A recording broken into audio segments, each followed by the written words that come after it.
I want to talk a little bit on expectations, particularly as somebody who's really good at, overestimating what I can accomplish or underestimating how long something is going to take to do. So I left work yesterday and was like, all right, I have the T-post driver. I want to put the T-posts in. I want to get the trellises in, which meant I had to cut 2 cattle panels up. And then I want to plant out the main garden bed. And those were the things I wanted to do last night. And of those 4 things, which 4 doesn't sound like a lot, I got 2 of them done. And part of it was because I did not necessarily understand how much time that was going to take me. The part of the problem is that I was using a grinder for cutting the panels, which is fine, that works. But the motor got too hot, so I was like halfway through the second panel and I had to cut the rest of it with bolt cutters. The bolt cutters that I have are like a foot long, so the leverage point isn't super great for my insufficient upper body strength. It's not fast. But my husband was kind enough to help, so I got the trellises set up, T-posts in, and I got the big things in the garden planted, which means that I got squash plants, cucumbers, beans, the things that are going to be the tallest in the garden space. Those are in. Tomatoes, I got those done too. And then I did some companion planting pest traps, flowers, so nasturtiums and marigolds, really common. The marigolds help deter rabbits because they're so smelly, so you want a smelly variety. They're usually advertised or labeled as like the French variety of marigolds or antique marigolds, or they're less for their showiness and more for the scent. Nasturtiums attract aphids instead. They're a trap plant. So you want, you can eat all parts of the nasturtium as well. That's also good. It's got a peppery flavor, which I'm not super fond of, but it's neat. Distracted. Those things being planted now is helpful because any early pest pressure is at least somewhat deterred by these. I'm not going to say that you won't have any pest pressure, any pest damage if you plant these things. I'm just saying it's reduced. I've noticed it's reduced for me in my area. But I didn't get the whole list done.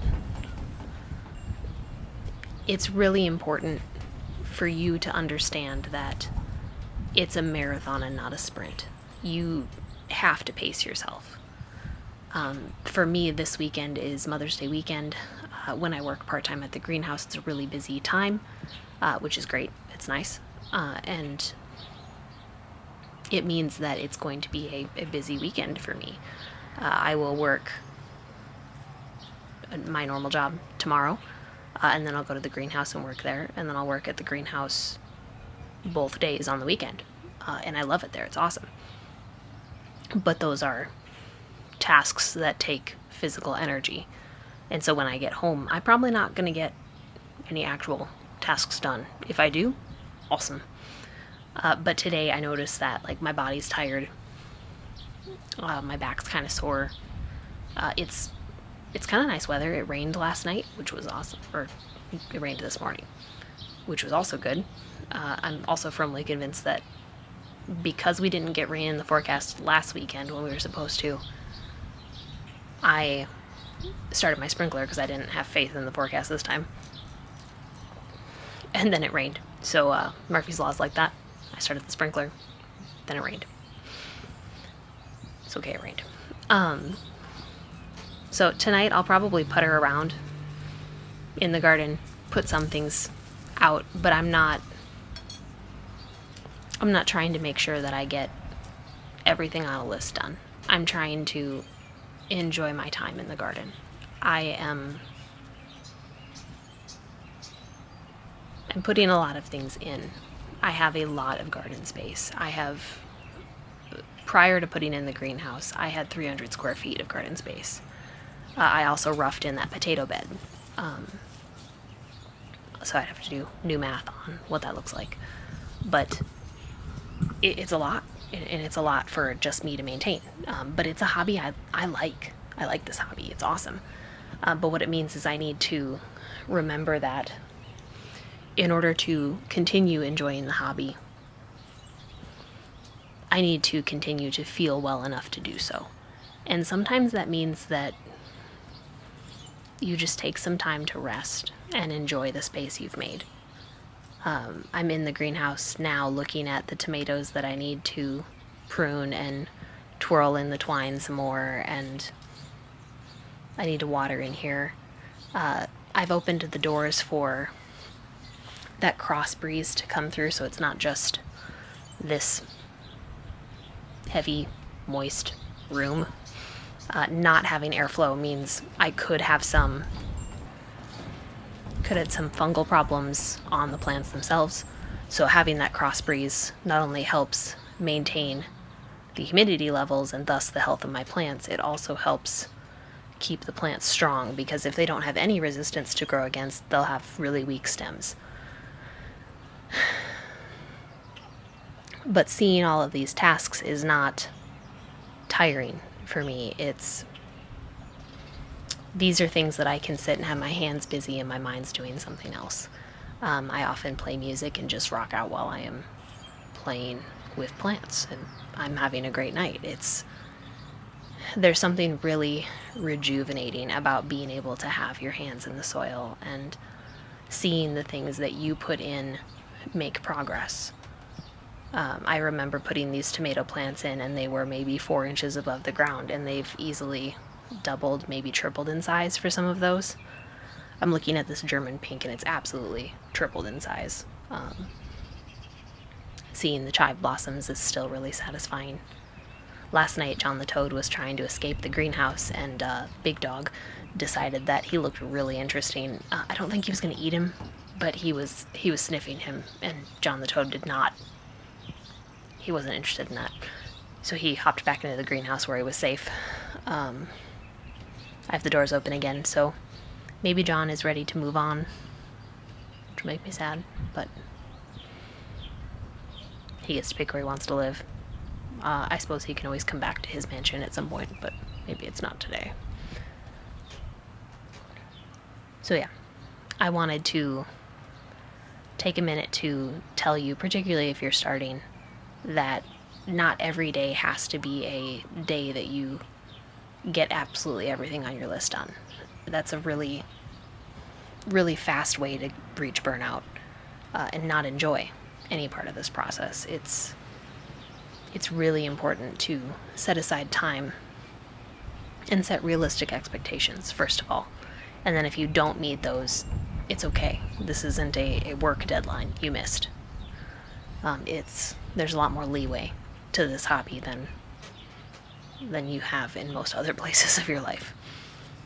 So I hope that you are able to set some realistic expectations of your own on your own plantings and your own gardens,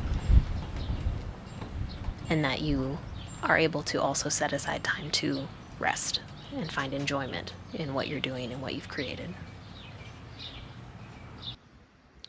We had several days of rain, and I don't have my rain gauge out to know how much in inches we got, but prior to the rain it was only up to this first metal rung.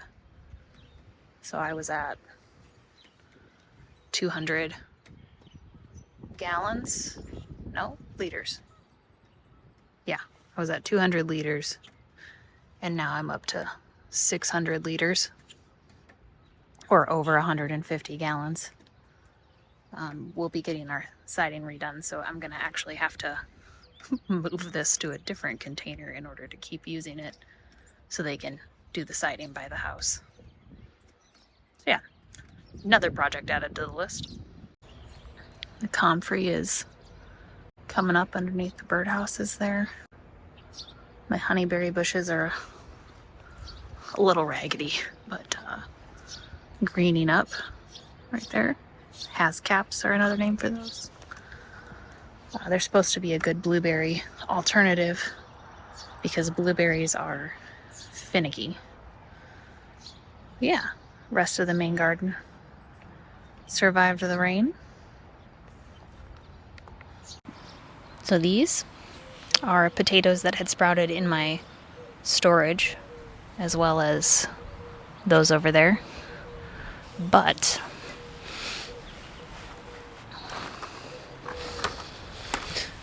this, not potatoes.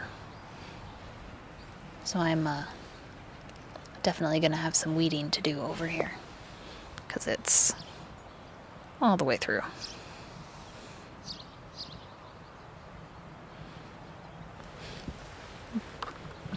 And then these things that I planted out in the kennel bed are looking really good.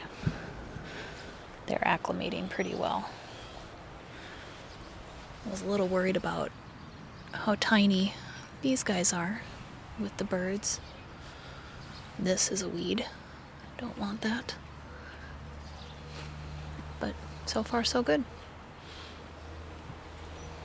Got a little mini golden watermelon that's supposed to be under here. Don't see him peeking out yet.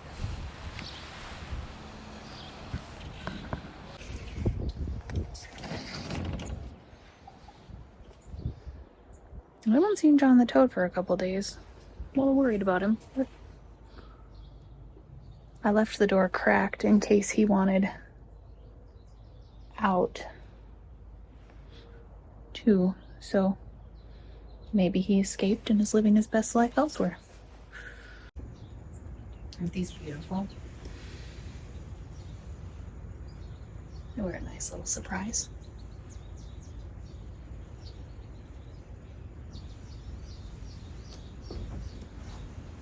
Got them popping up in the hot pepper area.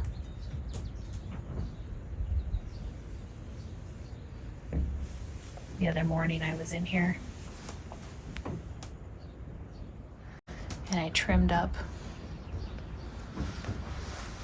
the tomatoes, pruned those so their leaves weren't so out of control. And I twined them around. This beauty's already flowering. It's my black crim.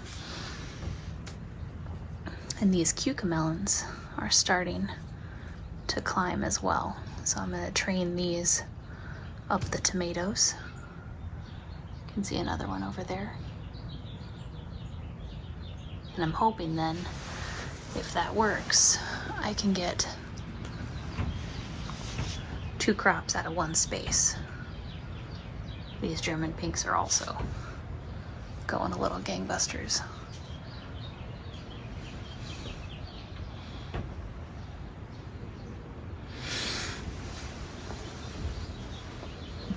I need to deadhead these chives. Someone at the greenhouse told me if you don't stay on top of these, they can get like a weed and just get into everything. So you can end up with a lawn full of delicious chives entirely on accident. But these are edible.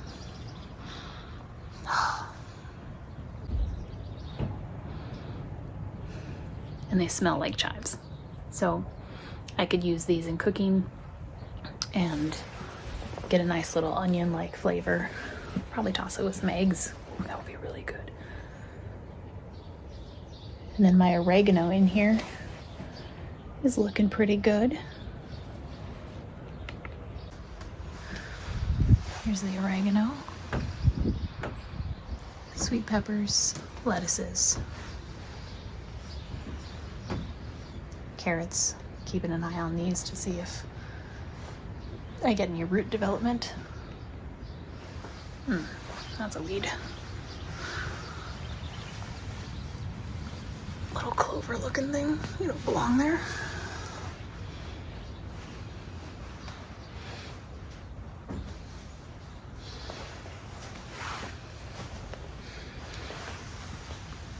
little soybean plant. And then a little okra. And look, some of my wonderberries are getting dark. Beautiful. Okay. I've got about an hour before I need to head into the greenhouse to work, which is enough time for me to seed the mushroom spawn that I purchased. I've got 2 different kinds. So I've bought wine caps through North Spore. These are supposed to be really versatile, and it's sawdust spawn. So my thought was I would put this in the wood chip pathways, and in particular I want to put it behind the greenhouse here on the north side. That should be somewhat sheltered, retain moisture pretty well, and be the type of space it wants to grow in. So these are going to go out in the wood chip pathways. Give that a try. They're supposed to be really good. And then I also got golden oysters. So this is a grain spawn. This, I'm going to try putting it in the beds. We'll see. But oysters are pretty beginner friendly. Both of these kinds of mushrooms are beginner friendly, and as somebody who hasn't grown mushrooms, that would be a beginner. So it's me. And the golden ones I thought would be really easy to see against the rest of the plants. The color would be nice. I'm gonna try putting these in some of the main garden beds in the dirt, and I'm gonna try putting some in the greenhouse because I can't help myself. So the thought was, particularly for the dirt in the main garden beds, I wanted to put these guys in it because I have a bit of a compaction problem with some of my raised beds. So I used my potato fork last fall, dug in much like a, not a tiller, what is that? Like an aerator. So I just tried to loosen the soil. I didn't like turn it over or anything, but just to reduce the level of compaction I had going on in there. Because I have such high winds in the winter, if I don't have a cover crop or a tarp over it or something, it's just very drying, and the lack of moisture makes it difficult for any soil life to just sustain itself in there. So I'm gonna try a couple different things. I'm not trying to find out if mushrooms specifically will solve the problem. I'm adding them to the list of many things I'm trying to help improve my soil health. If you have good soil, you're going to have good plants. I haven't done anything like a soil test because I haven't noticed any significant problems. I live in the upper Midwest. We've got fairly good soil overall. There is some clay, there's some loam, there's some sand. It depends on the specific region you're in.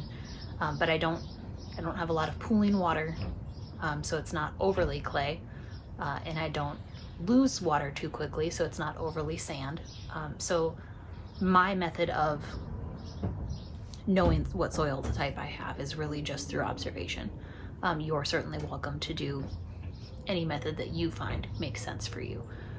If I have a specific plant that's struggling to grow, I would look into those sort of resources that would be needed to correct that specific problem. Because I have a fairly generally good harvest each year, I've not been overly worried about it. But I did notice that last season, particularly in the main beds and particularly in my first couple beds that I put in, when I would water, it would basically not go into the soil. It was hydrophobic, so it was going around the edge of the beds. Those plants struggled to retain water. So by forking the soil and loosening that up last fall, that helped break up that compaction, made it a little bit easier for water to get through. This season, I'm going to continue topping with some compost. I'm going to continue using comfrey teas. I just put, there's a little goldfinch on the other side of the greenhouse. He doesn't know I'm in here.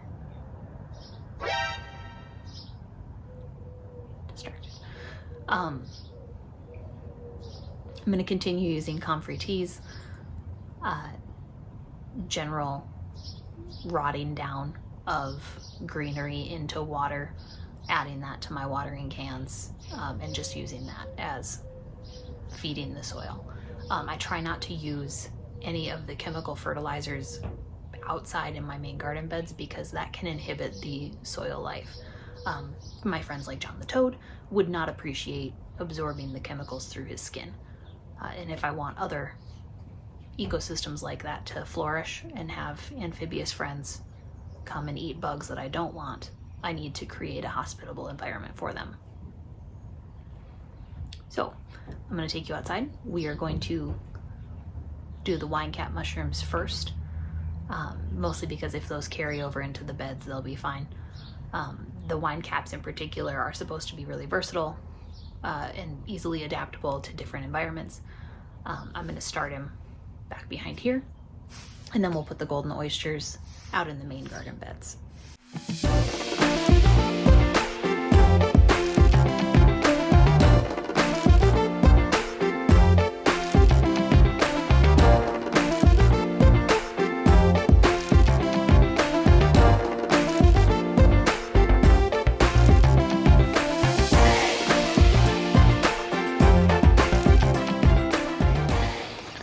Okay,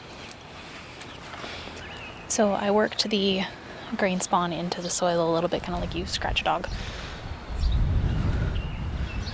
The main reason I was trying to work it in is because even as I was working out here, there were some sparrows at my little bird hotel. And do you know what they think is delicious? Grain spawn. We are going to hope that I got enough worked in that it takes, but that's the other reason I want to put some in the greenhouse, is so even if I can't get mushrooms to grow in the main bed from grain spawn, I can probably get them in the greenhouse.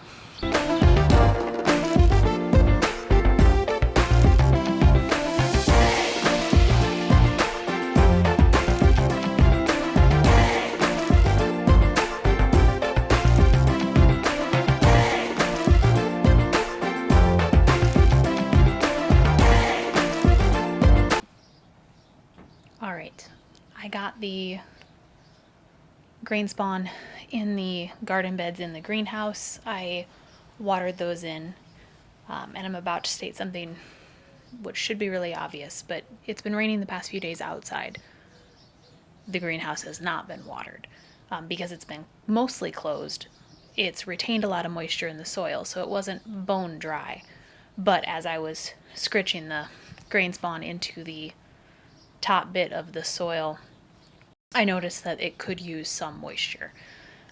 There is not a hard measurement for this, but I view things just for me spatially. So I can approximate how much water is in the watering can and how much of the bed space I want that to saturate. And that is just how my brain works. It's obviously not a science.